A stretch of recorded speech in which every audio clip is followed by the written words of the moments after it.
Donc le PolarPod répond à un besoin, à une attente de la communauté scientifique, c'est l'étude de l'océan austral. L'océan austral, c'est cet immense océan qui est autour de l'Antarctique, que les marins appellent les 40e, 50e hurlants. Donc ce sont des zones très ventées, avec un océan très agité. Et donc l'équation, quel type de vaisseau peut permettre à une équipe de chercheurs de séjourner sur cet océan de tempête dans des bonnes conditions de sécurité et de confort. Et donc, pour résoudre cette équation, je me suis rapproché de Laurent Mermier de ShipST. Et donc, sa première réflexion, ça a été de faire un navire vertical. Est-ce que tu peux expliquer ce qu'apporte ce navire vertical ? C'est ça. Donc, c'est un navire qui flotte dans l'autre sens, à 90 degrés par rapport aux autres.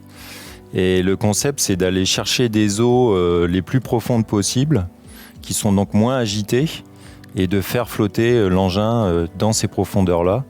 Et ça permet des mouvements relativement doux, relativement calmes, et donc qui permettent à la fois de supporter le gros temps qu'on subira dans l'océan austral, et d'obtenir des mesures, notamment physiques, de très bonne qualité, puisqu'on n'est pas obligé de compenser par le mouvement du navire, comme pour les navires classiques.